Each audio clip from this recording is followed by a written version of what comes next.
both you and or Cassidy. Yep. So core training, abs. Yes. How often do you put it into someone's program? Do you at all? I know it's not really in my program. I feel like I get a lot of core work just with all the other compound movements that we do. So I'm just curious your take on abs or core training. Would you like to take it away, Cass?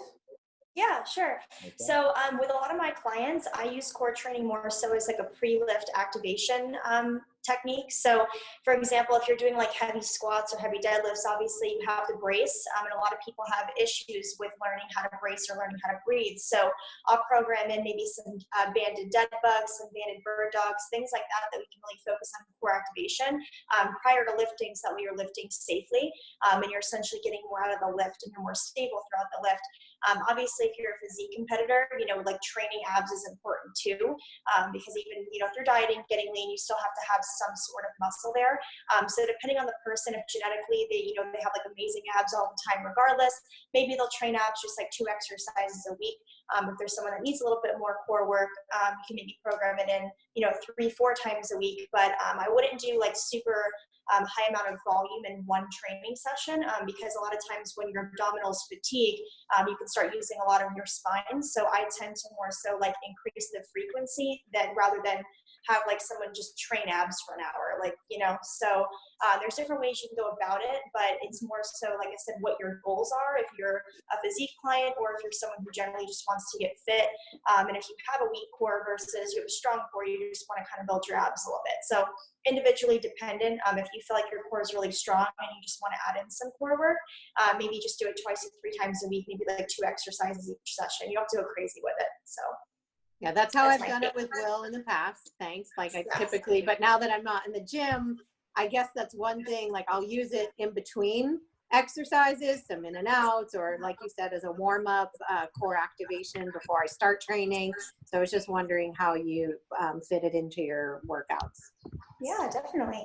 Absolutely. Yeah. I think exactly what Cassidy said as like a, I guess, a pre-activation to essentially make sure that when you are squatting and deadlifting, things like that, everything surrounding the core is active. Obviously, from a neurological stimulus through the muscular system, that's obviously very important. One of the last things you would want to do when you're going for like peak performance is, you know, try to do a heavy deadlift or a heavy pull or something like that and not have an activated core. Beyond that, you know, I think that training your abs, similar to training any specific muscle group, they can hypertrophy over time. But for a physique athlete, I think you probably want to stay away from like, you know, too much oblique work, probably focus more on the rectus abdominis. Maybe take a couple sets, you know, close to failure, maybe a couple times per week. But again, you wouldn't want to fatigue them to the point to where your squats and your deadlifts or something else that does require some postural stability would be compromised. I also use it, I'm curious, I also use it sometimes, I'll use it to warm up on a leg day, but sometimes as a in between, like when I'm resting upper body, like in the gym or even in the garage, kind of like some in and outs or some crunches in between upper body sets to give my upper body a rest, but not to totally be doing nothing. Sure. The other thing that I would add to that, Ken, and I don't want to draw it out too far, but if you really enjoy training your abs, say train them. You know, if you really enjoy training your abs, have fun with it. I think I actually have to get the majority of my clients to do some ab work before they start the workout, because at the end of the workout, very few people actually are like fired up to train their abs.